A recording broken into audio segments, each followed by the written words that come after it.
job of is recognizing it's an important year for America, celebrating 250 years, and he fit in so many opportunities to honor wonderful human achievement, whether it's in athletics all the way from the Olympic hockey team or military achievement, and there were so many emotional moments.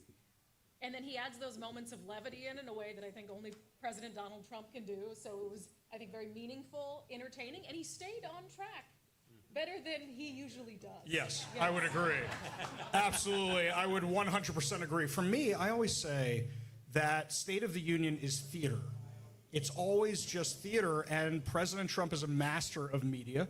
He's a master of theater, and look how effectively he used everything. Like, for example, with the Democrats not standing. And he calls them out right there. They're not standing for, hang on, you guys check me on this for a second. Didn't stand for veterans, didn't stand for children, didn't stand for people who had been killed by illegal aliens, didn't stand for law and order, didn't stand for the American family, didn't stand for America being more affordable. Did I miss anything? And if you want to talk as somebody who recovered from Trump derangement syndrome, right here, who admits that, you talk about how they couldn't give him any credit for anything at all. Well, and also policy issues that Democrats have been pushing for a really long time. You know, I think on the RX, maybe it's because he called it Trump RX and Trump accounts. I'm sure they just literally... That's Michael Baumgartner, Congressman Michael Baumgartner from Washington State, right there. We joke that no one loves being a member of Congress more than Congressman Baumgartner. Look at him right now. He loves this. But I think, you know, those are two prime examples of policies that even progressives have been pushing for a really long time. You know, helping people build generational wealth. What helps them build generational wealth more than literally being born with a bank account? And Trump RX, I mean, you saw Elizabeth Warren sort of weigh whether she wanted to stand when he's talking about, you know, these tremendous deals that, and my producer Nicole was talking about how she was searching the website and was shocked at how good the prices were for prescription drugs. And so those are things that Democrats have advocated for years. But because President Trump is delivering them, they just have to find a problem with it. And yeah, I mean, so many moments. The one that stands out to me is, and this was so deliberate the way that it was written for him to deliver, where he told Democrats, if you agree with me, I want you to stand. So he set them up for a moment of choosing, right? And he said, stand with me if you believe that our primary responsibility should be protecting American citizens and not illegal aliens. And they didn't. They didn't meet the moment. And so they milked it. And yes, there was some politics there in optics. But the Republicans kept the standing ovation going for what, 3 minutes? Yeah. Yes, election. Yeah, election act. I thought you were shouting at me that I was election act. But yes, they kept it going for like 3, maybe even 5 minutes. And I would play that on repeat every single day of the midterms. Yeah. It's I think you're almost 100% like President Trump was using the Democrats in Congress as props for their next commercials. It kind of seemed exactly like that. And here's the other thing. How many memes did we get out of that speech? For tomorrow, let's go over what we got, just by my count off the top of my head. You've got Rashida Tlaib and Ilhan Omar yelling at the president, sitting there sour looking. You've got Elizabeth Warren, then the cameraman popping up in front of Elizabeth Warren, which was just great. I mean, you look at Donald Trump looking at them and going, these people are crazy. And how can you say they're not when the things they wouldn't stand for? I said it earlier, I love State of the Union because I was assigned it years ago as a homework assignment. And I've watched it every year since, whether it's a Democrat president, Republican president. Do you remember, I forget which congressman it was, the guy who yelled at Obama, you liar. And the outrage. Meanwhile, you've got Ilhan Omar yelling at Donald Trump he's a disgrace. Joe Wilson, thank you. Yelling at Donald Trump that he's a disgrace while he's talking about the billions of dollars in fraud in Minnesota. But he's the disgrace. Well, it was, whoever was running the camera for Fox, just chef's kiss. He was talking about the Somali pirates. I think he actually... That was great. Right, Ilhan Omar. And then, in something we should talk about in a serious way, but I'll joke about it right now, he was talking about this story about this girl who basically been allowed to be kidnapped by the government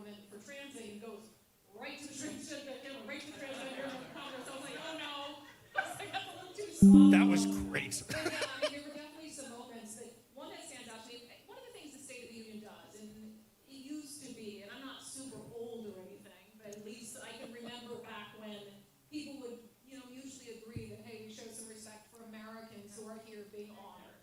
And let's be honest, both sides have gotten away from that a little bit and been kind of stubborn, you know what.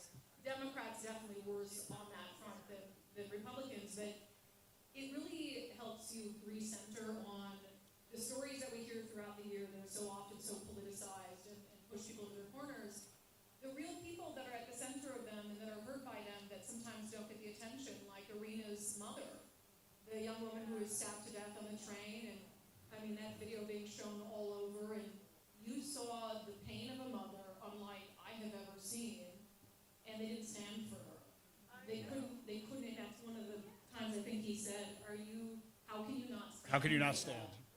And I think he was even surprised by that one. He's usually not surprised because they never stand for him. Yeah. But that one, you could tell he was actually shocked how do you not stand for that. Like, for example, last year, not standing for the kid with cancer. Yeah. For historical context, John, help me out a little bit here, is that I don't remember it ever being this bad before. Under Obama, I remember Republicans not standing because they didn't like Obamacare. But when there's a veteran in the room, when there's somebody who's got an inspirational story, everybody's standing. Can you ever remember anything like this? No, we have now reached the point in this country where the strong majority of the Democratic Party would rather offend the vast majority of Americans watching on TV than annoy the progressive wing of their own party because they showed weakness by standing for the mother of a slain daughter. Yeah. I mean, that's where we now are. They would rather offend the great majority than anger or annoy the hard left within their own party, which gives you an idea of who's really running the Democratic Party. I've got a lot of friends who are Democrats, both in terms of personal friendships and professional friendships and relationships. And the bottom line is, it is stunning to me when you look at Olympia, for instance, which is now, and it's incredible to say this, but the legislature today is more radical than the Seattle City Council was 8 years ago when Shama Sawant was. This is how deeply held hostage an entire political party is to the hard, most extreme, ideologically driven wing of its own party. I'll also say is that when you look at what's going on right now, and Randy and I got court cases about this coming up, the fact that they will do anything to silence the opposition. How many of them, Brandy, let me ask you this, how many of them talk to you offline and say, I don't really believe in this? Oh, gosh. Okay. So I have very recently told off a few progressive politicians in private. Some of them are former politicians. And basically said, I don't want you to say this stuff to me privately anymore. If you're going to say it publicly. Because there comes a point where I'm not going to keep your secret anymore. Because it's that, the boys and girls sports issue. It's like, they want to confide in me how dumb it is. Well, all of us put ourselves out there. Well, Brian Haywood puts himself out there personally and financially.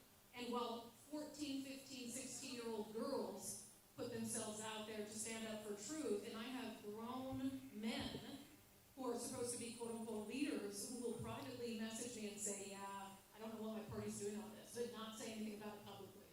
So I just said basically, look, I don't want to hear it anymore because the next time you tell me, I'm going to take a screenshot of it. I'm going to put it on X. Because it's time. So there are a lot of them, and that's why I think it's important. I said this on my show the other day. I do believe that this is a time for positive reinforcement. And it might sound Pollyannish. I don't necessarily think it's our jobs to give politicians credit for doing things they should be doing. But at a time when it's very difficult to go against your own party, where we should all encourage some semblance of sanity, I think we should give positive reinforcement. John Fetterman shook the president's hand. He was the only Democrat. Wearing a suit. Wearing a suit. He was the only Democrat at the State of the Union who stood up, met the president where he was, and shook his hand. And then I'll apologize because I cannot recall his name, but a Democratic congressman from Texas, who is Hispanic, by the way, was the only Democrat who stood up for the line about, is it Is it Quaylar? Maybe. There are some glimpses of sanity, and I think that we have to call those out and give some positive reinforcement so they know that we see it. We see that you did something that's difficult in this political climate. An example of what Brandy's talking about, I just had the other day, and he never said it was off the record, so I'm going to say it right now. Jesse Solomon, Senator Jesse Solomon, he called me for sympathy. Federal way. Yeah, he called me for sympathy because, yeah, he got excused from a vote because he didn't want to vote a certain way on it and didn't want to speak on it. And he wanted sympathy for me like they're bullying me.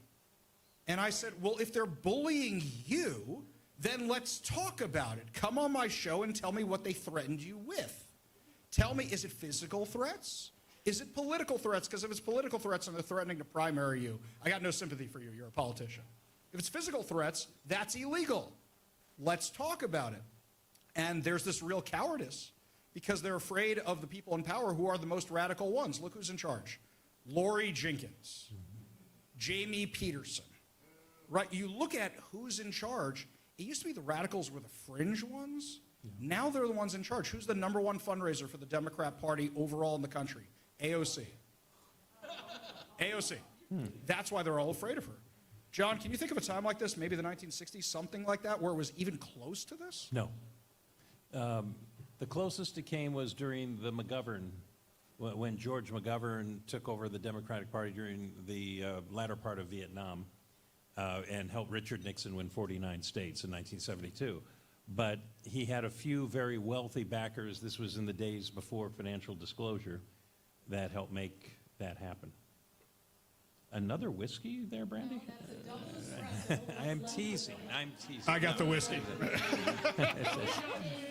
I would like to talk about some things that came up at the State of the Union that are so relevant to our state, and I actually think we're sort of leading the charge on. I mean, what a remarkable moment, speaking of, since we have Brian Haywood here and the Let's Go Washington initiatives, and, you know, the sort of parental rights aspect of it.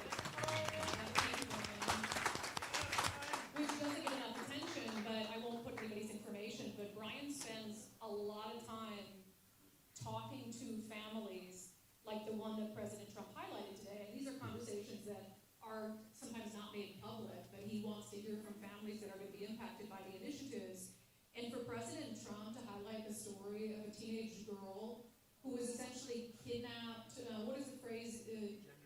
Gender trafficking. I mean, basically kidnapped by the state for the purpose of transitioning genders. For him to highlight something like that at the State of the Union at a time when we have stories like that here, and the United States Supreme Court is actually about to take up a case that challenges Senate Bill 5599, which is Washington's government-sanctioned kidnapping of kids.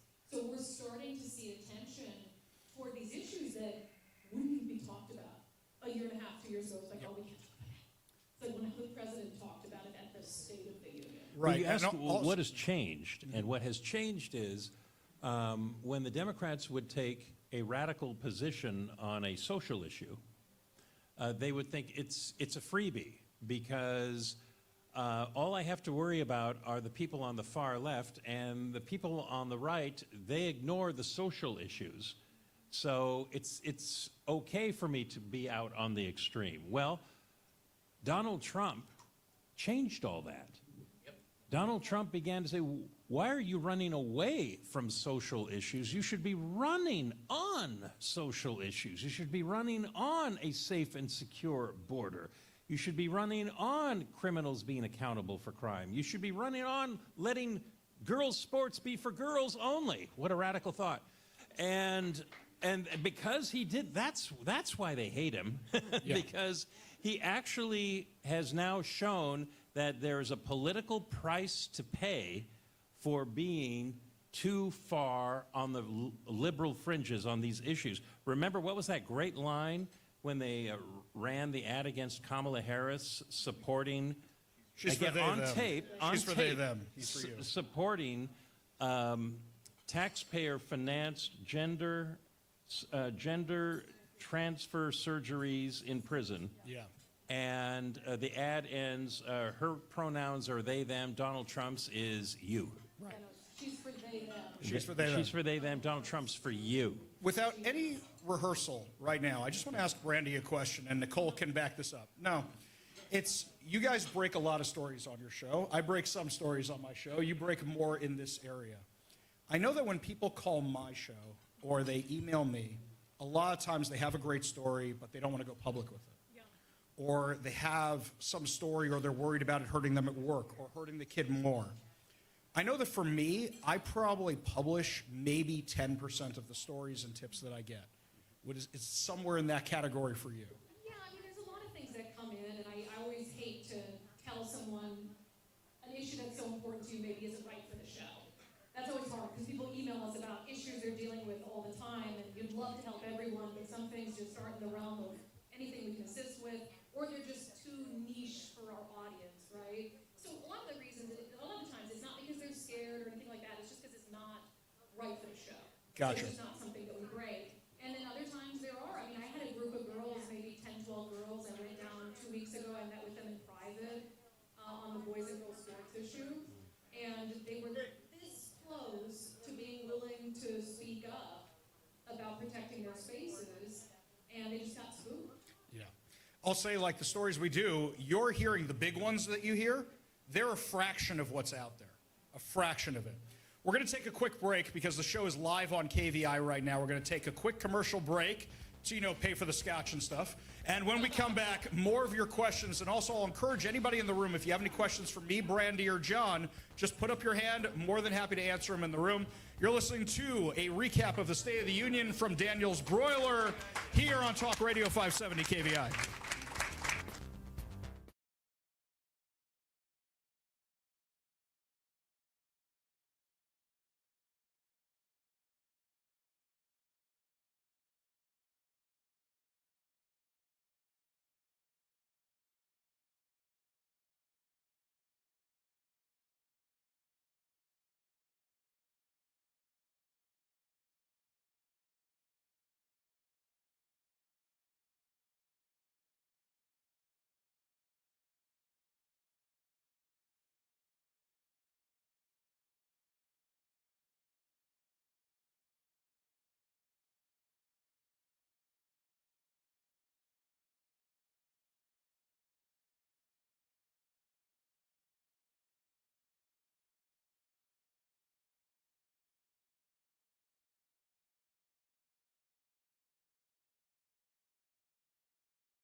Welcome back to the Ari Hoffman Show After Party, streaming from State of the Union, our State of the Union event here in Bellevue, Washington at Daniel's Broiler.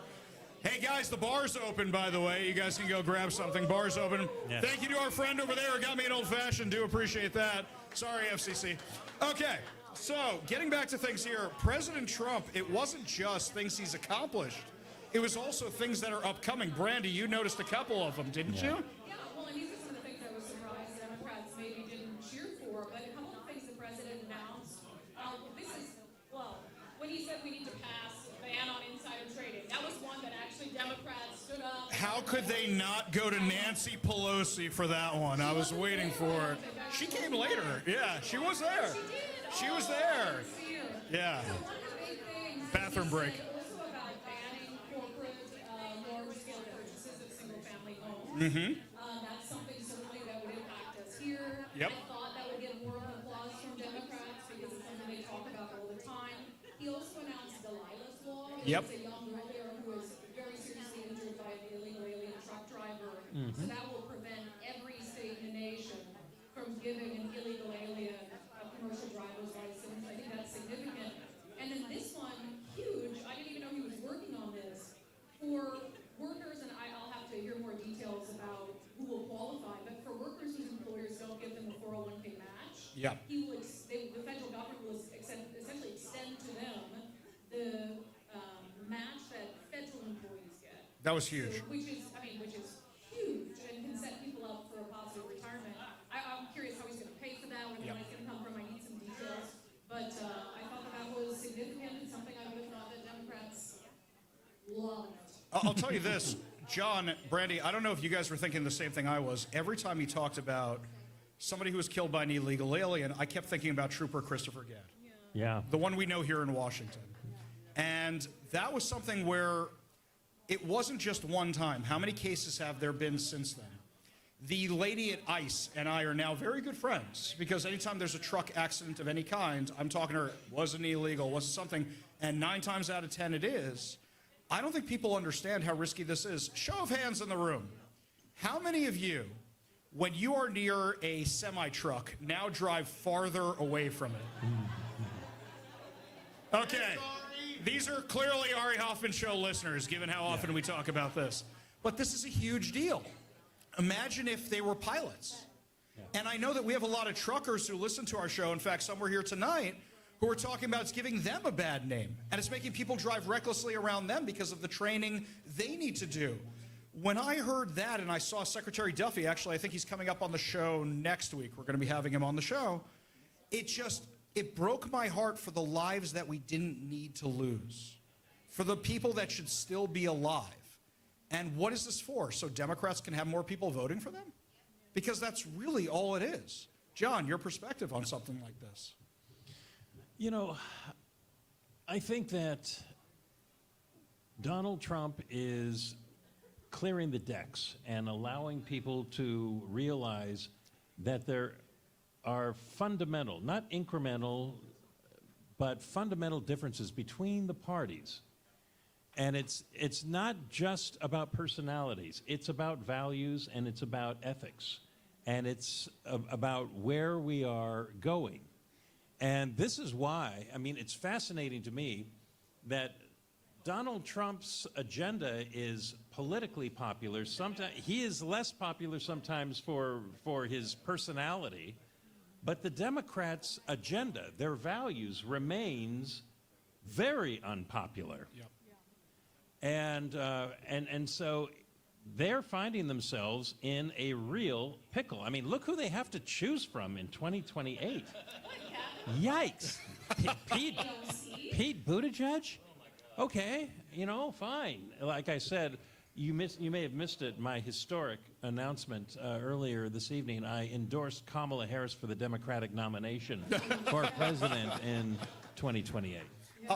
I'll say this, is that, Brandy, I'm going to steal something from your show. You're talking about a comeback of common sense on your show every single day. And I don't think we have a Democrat and Republican Party anymore. I think tonight, as if we had any doubts beforehand, it's basically the normies against everybody else. And that's really what it is, because whether you like Donald Trump or whether you hate Donald Trump, I know my Democrat friends, and I'm Jewish, I got a lot of them, but I know my Democrat friends, there's the ones I can talk to, and there's the ones that won't talk to me anymore. And there's a huge difference between the two. It's you can't do any right because of how you are, and that's seriously something wrong. That's true TDS, where you have something like that. And you look around the common sense, here in Washington, it kind of feels like we're winning. And I know you say that, you go, Ari, you're insane. There's an income tax about to pass and all this other stuff.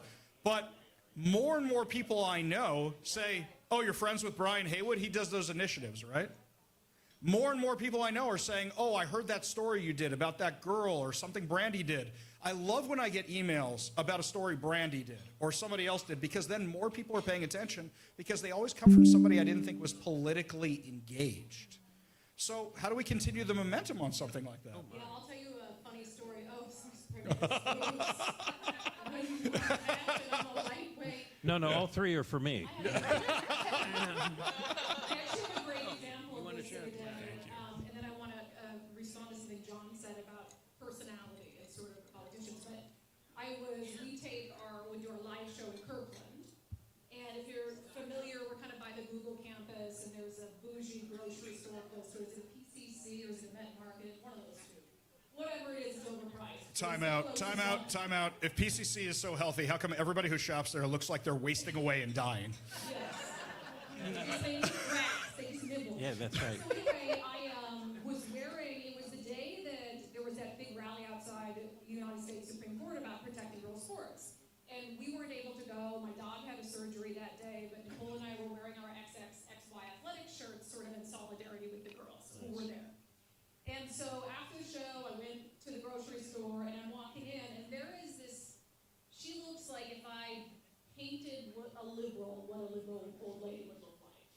And I was like, I'm not ready for this. Because I got my XXXY shirt, and I can just tell. She's walking towards me, and I'm like, oh. And she's like, oh, your shirt. And I'm like, oh, no. And she goes, I love it. And I'm like, no way. I told her I just couldn't. And she got into how she loved Dory Monson and all this stuff. I never would have guessed it. I was like, oh my gosh, this lady who looks like a total liberal Karen loved my shirt. And I was just like, I think we might, people who you don't expect. But on your point about Donald Trump, and I've been actually at a very short period of time. I mean, Nicole will tell you that like 2 years ago, I told her if she got Trump to come on the show, I wouldn't even have him as a guest. That's how much I disliked the man. And you have to remember, I came from a mainstream media environment. I was living in this bubble around a lot of groupthink, and only when I broke away from that did it slowly start to chip away. But I did not like his personality. And frankly, I don't love his personality now. I mean, but now when I'm not so deranged about him, I'm like, oh, it's actually kind of funny, right? But what I started to realize, and I think my turning point is, I can either be turned off by this man's, ill-timed jokes and sort of self-absorbed comments, or I can watch the real-time destruction of our country. Yeah. It was like, that ain't even close. So it's like, I'll deal with, some of the aspects of his personality I don't like, so that our country doesn't implode. Yes. And I think more people are getting to that place. John, let me ask you a quick question. I know you want to say something. You can answer it in this one here, but I was talking to my father not too long ago, and I said, Dad, did Ronald Reagan have it this bad? For those of you who don't know, my father worked on Ronald Reagan's campaign. And I went back. Actually, my mom was a Democrat, and my father was a Republican, and that was all. They're divorced now. But I will say, I said, did he have it this bad? And my father said, well, at the time we thought it was bad. And John, does the next president, does the J.D. Vance, does somebody else get it even worse, or is this specific to Donald Trump?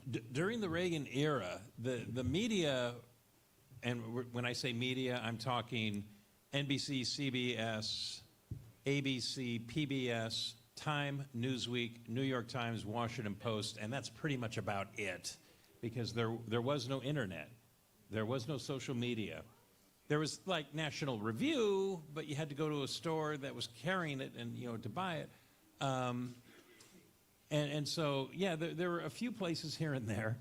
But Ronald Reagan did have to deal with a decidedly liberal news media. But they kind of held it in a little bit. They were biased, but they weren't vicious.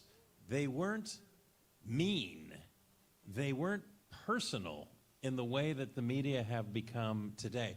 I've often said one of the things about the far left is that They take political differences personally. So while you may say, to, your cousin who's on the far left, I'm right, you're wrong, your cousin is likely to say, I'm right, you're evil. You're just not a good person. And that is why you see the politics of personal destruction and cancellation culture emerging on the left. And it's, it's summed up by something that the great journalist, working class journalist, her name is Selena Zito from Pennsylvania, Pittsburgh area, said, and this was way back in 2015, 2016. She said, Donald Trump's supporters take him seriously, but they don't take him literally. Mm-hmm. Yeah. And his enemies don't take him seriously, but they take him literally. And so, that is why you hear all of this nonsense about, Nazi and fascist and all this. The people who see Donald Trump in full see a very different leader and president than the people who, again, take political differences personally. Oh, go ahead. Imagine today, in this time, with everything we've been through as a world over the last 4 years, and imagine that having been Kamala Harris tonight. Oh, yeah. I mean, it's hard to even imagine. Yeah, do you know? I mean, You still have people in Gaza. right, there is a seriousness that President Trump, although he jokes around and he, has these light moments, and actually he was way more self-deprecating tonight than I've ever seen when he was saying, I wish I could award myself the Medal of Honor, but they won't let me. It was sort of this funny recognition that that's totally something he would do, and he knows it, But can you just imagine, Kamala Harris being up there trying to deal with these challenges of the world? It's a totally unserious thing. Here's something very serious, advice for all of you. When you get up in the morning and you really don't want to, you're really, really tired, you're feeling very achy, you're having trouble getting up, you're having trouble getting on with the start of the day, just say to yourself these words: Tim Walz is not the Vice President of the United States. Hey, time for a shower. I'll say this, just to circle back to something we said earlier about it feels like we're moving the needle a little bit. My mom, who I mentioned before, is now one of the people who runs the New York Republican Party. Wow. So if that gives you something, here's something else, by the way. A story like Brandy's, just to tell you it's not a one-off, and this is happening all the time. My daughter takes pottery in Seward Park. That's South Seattle. They don't like us very much there, okay? And by that I mean Republicans, not Jews. They don't like them either. But I'm in South Seattle, and my wife drives up to pick up my daughter from pottery, and somebody looking exactly as Brandy described, who's the pottery teacher, comes out, and she says, do you know Ari Hoffman? Now, my wife has learned how to deal with this now, where she goes, why? And she goes, and this woman goes, well, I'm just, are you related to him or something? And she goes, yeah, I'm his wife. And she goes, I love him. I voted for him. I love his show. I wish he would have won. Don't judge a book by its cover in terms of the people you're looking around at, because we were at the Puyallup Fair not too long ago. KBI was out there, and this person who looked like they were going to kill me, and I get a lot of death threats, came over to talk about how much they love John Carlson. So I'm just saying, it's like, they also talked about how much they love Kirby Wilbur, so I'm not sure how much they're actually listening. But I will say is that I think we're moving the needle. We're going to take another quick break. If you have questions, I encourage you, shoot up your hand during the break. We'll make sure to come back to you. You're listening to the Ari Hoffman Show wrap-up of the State of the Union address on Talk Radio 570 KVI.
tow truck appears on the scene minutes after your auto accident, think twice before handing them your keys.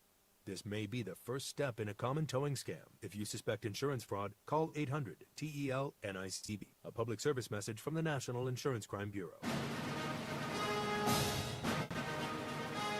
Now, back to the State of the Union on Seattle's Conservative Talk 570 KVI. Welcome back to the Ari Hoffman Show on Talk Radio 570 KVI's after party here at Daniel's Broiler. Here at Daniel's Broiler for Steak of the Union. Anybody who's left, move on up. Move on up. We'd love to talk to you. A lot of people had to go home. It's fine. Come sit. Come stay a while. We'll get you a picture right afterwards. It's perfectly fine. But if anybody has a question, please come forward. Please feel free to ask it. Watching the State of the Union, I would say this for my esteemed panelists. Oh, we got a question? Hang on a second here. Okay, here's the question we just got submitted.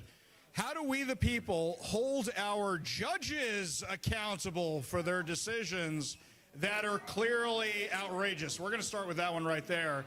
And I'll just start by saying this, is that how many Supreme Court justices do we have open here in Washington right now? Three. And Three. two have challengers. There are two challengers. Dave Larson's running for one.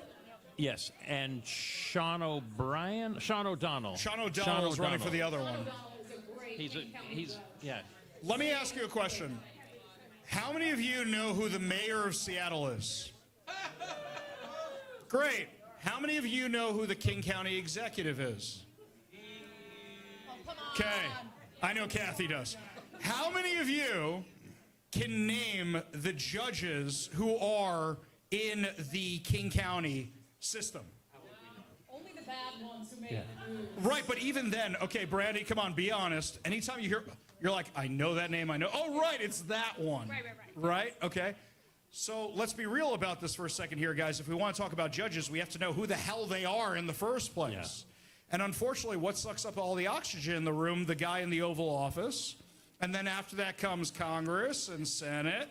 And then after that, eventually you might get to who's local. We don't pay enough attention to the judges at all.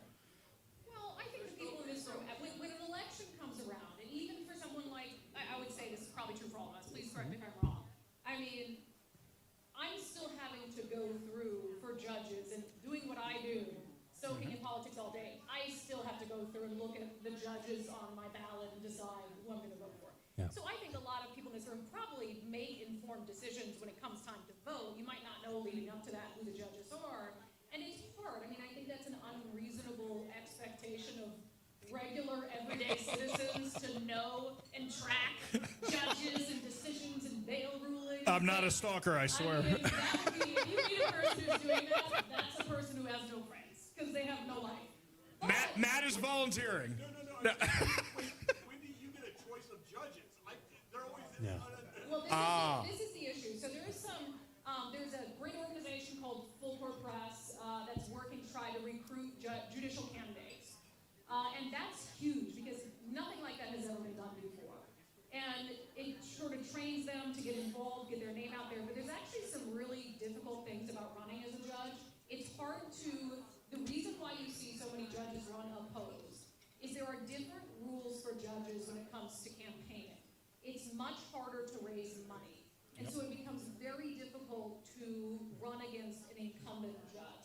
So that's why when Governor Jay Inslee was here for 12 years and appointed all these judges, so many of our judges are Jay Inslee appointees because they got appointed to the position, then they ran as the incumbent, and it's hard to challenge them. So unless there's an empty seat, I mean, people just have to be engaged. As to your question about how you hold them accountable, the ballot box is one, but I also think raising holy hell about it. Yeah. You know, we will do a story on a bad judge when we find out about it. Right. But unless somebody emails us, there's been a bad sentence or a bad bail decision, we're not going to know about it. That's an important point, by the way. Somebody just came up to me during the break and said, Ari, I just sent you an email. It's got this information, that information. You guys are our best source of information. And if you get an email from a company or something that just sets off an alarm, rather than going, ugh, I'm so mad, and delete it, forward it to us. The worst thing that happens is we go, thank you so much, not a story, but appreciate it so much, because we get these kind of things all the time, and our best tips really do come from our listeners. And regarding the judges, regarding all the stuff that they do, we've seen the harm that they cause. I'm not going to say which political party it was, Republicans. I'm not going to say which one it was, and I'm not going to say which county it was, but one of them asked to come on the show recently so they can put out the call that they're looking for candidates. Do the Yankees put out an open tryout? No. They go out and recruit and find the people they want. John, this is not a new problem, right? Right. It's not a new problem, but it's a worse problem. Today, about between 2/3 and 3/4 of all judicial races are not contested. So we have a democracy where only one side is running. And part of the reason is you just heard Ari elucidate that another reason is that if you're an attorney and you run for judge and you lose, you are facing in court that judge, the guy who beat you, or the guy who beat you's friends and associates. So it's really hard for a bright young lawyer to run for office. All the more reason why I think that you should pick not the top 8, but maybe 3 of the most notoriously irresponsible extreme judges and make them famous. Pick them off one by one. One by one. Yeah, the 3 worst. And then have people ready to run against them. Because if you run against someone who lets killers and rapists, who lets rapists and those accused of murder out on low bail or even no bail, who refuse to give shoplifters anything other than a mild fine, which they never follow up on, people will vote against that person. There are some issues that really do transcend politics. We get down to basic fairness. So I really think that this year we can make some changes for the better when it comes to our judges. Because that's why the Democrats are even pushing this income tax. It's outrageous, their argument constitutionally. Former Judge Jeanette Burrage here knows what I'm talking about, where they are arguing that your income is not your property. That's the legal argument they're going to make in court, that your income is not your property, even though the state constitution explicitly says property as defined herein, meaning in this constitution, is anything subject to ownership. And I think most of you do own your income. So they are so convinced that the Supreme Court is so politicized that they'll find a way to avoid simple, straightforward, basic English, the English language. It's just outrageous. Really quick on that, because this question actually came up today. Does this work? Is it on? Sorry. Oh, it is. Okay. Yeah. Sorry. This question came up today. I was down in Olympia, and I got a chance to speak to the Democratic leadership. And I asked Rep. Joe Fitzgibbon, because he thinks the definition of income as property is outdated. And I was like, okay, if I cash my paycheck and I take the money home and I put it in my safe, I said, whose property is it? And he goes, well, it's yours. And I go, well, that's the whole argument, right? Of course it's my property. So it's just foolish to say my income isn't my property, because if it's not my property, then whose is it? Yeah. And then if it's not my property and someone steals it from me, then how is that a crime? Exactly. I'll just end with these 2 quick notes we got here. Dave Larson, who was running for Supreme Court last time, lost by less than 1% of the vote. So for those of you who think, oh, why should I bother voting? It's all rigged anyway, less than 1%. Right. So think about that for a second. We're going to take one last quick break before our final segment. You're listening to the Ari Hoffman Show After Party here on Talk Radio 570 KVI.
We're in Bellevue.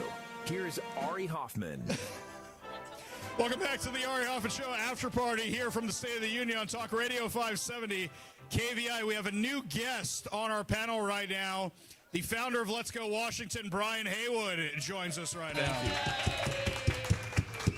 Brian, I got to ask you probably the most honest question you've ever heard, because I'm your friend and I'm not trying to attack you like the rest of the media.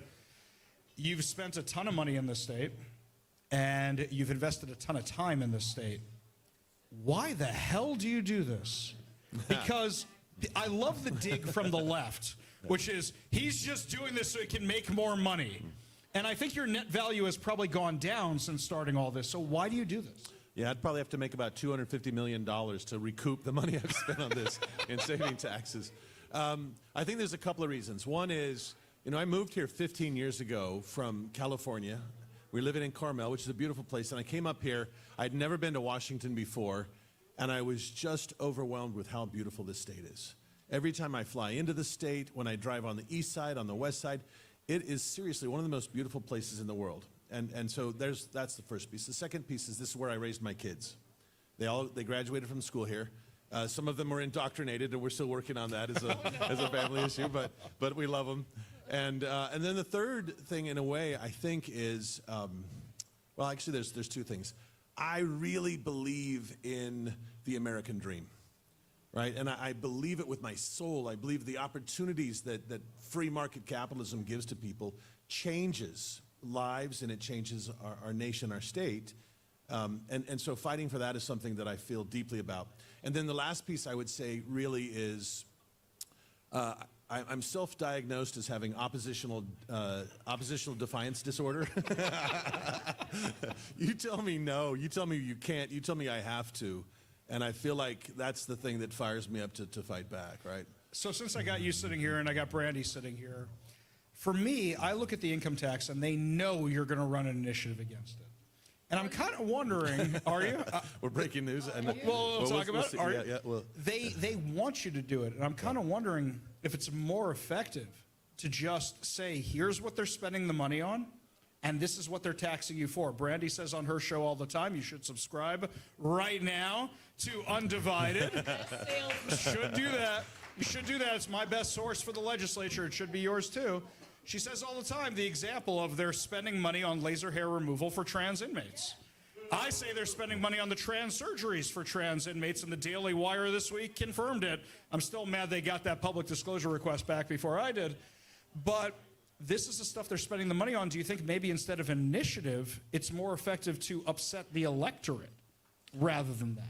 Yeah, I think we need to do both, really. I think there's an education piece because, they said, oh, the capital gains tax, it's for K through 12. It really wasn't. It was for daycare, and it's really not for daycare. We've heard from, I've dived and gone down into deep rabbit holes and trying to understand all this stuff. The daycare people are not happy, except for the Somalis. But they're not happy. They all live near me. Yeah. But they're not happy with what's happened, and now they're saying, oh, we're going to raid all the capital gains tax money. We're going to put it in the general fund, right? And it's just a blatant lie. The CCA, to me, is another one where they say, oh, this is so important that we take money from your paycheck every week when you're driving. Every single time you fill up, we're going to take money from your paycheck because we got to save the earth. But then they don't measure one single thing that's being done. They don't hold anybody accountable with how the money is being spent. And it's really, frankly, it's on the top of my list to do some transparency and accountability in this state. And I think that's something that actually could come through an initiative as well, is to do that. That if you take money from the state, you have to report how it was used and how effective it was. I agree. And anytime I ran nonprofits for years. I talk about it on the show all the time. I did all these youth organizations. And any nonprofit that I ran, I had to do various reports to justify the grants that I got from these funding agencies. I'll leave you both with this story. This is for everybody in the room. I was saving this. Haven't done this on air yet. I just finished a year-long fight with the Washington Department of Revenue. Yeah. My son, who is 21 years old and never owned anything in his life and was an intern for KVI, they said he owed $18,000 in capital gains taxes. Exactly. Hang on, this gets better. This is the son who is currently serving in the Israeli army and hasn't lived at home in 4 years. And And I have had to prove to Washington State that he didn't owe $18,000 in capital gains taxes. This has been going on for a year. It just ended like a month ago. That's really it. It's insane. Brandy, your advice. You were just in Olympia today. You covered what was going on with the income tax. Your advice on this? Yeah, well, what I'll respond to with your question to Brian is, yeah, they'll paint Brian if he runs an initiative on it, which we don't know. I don't know. I don't have any insider information. Yes, they'll paint him as, oh, evil rich man wants to, save money. But they're going to paint any effort, any initiative effort, whether it's run by him or run by someone else. And frankly, no one can do initiatives like Let's Go Washington can. Yep. So to me, it's like they're going to vilify whoever does it. And so if it's Brian or someone else, I don't think it matters. The same thing with President Trump, to tie it into the State of the Union as we close. You asked, what's going to happen sort of in the year ahead? The success of the Democratic Party, which has escalated here in recent years, is because of Donald Trump. Yep. He's been very, very unpopular in Washington. Democrats have been very good at blaming him for every single problem under the sun. But I believe that they'll use that success and paint the next person, whoever it is. It could be freaking Liz Cheney. And they will paint her as Donald Trump 2.0. So it's a matter of trying to convince people that that is a lazy thing to do, and there's so many other critical issues that they cannot blame on Trumpism or whatever it is. It's going to be fun to see what happens next. Brandy Cruz, host of the Undivided Podcast, which you should subscribe to right now. Brian Haywood from Let's Go Washington. Don't forget, you can catch the Ari Hoffman Show every single weekday from 3 to 6 p.m. right here on Talk Radio 570 KVI. Subscribe to the podcast right now so you never miss a minute on whatever your preferred podcast platform is. Everybody have a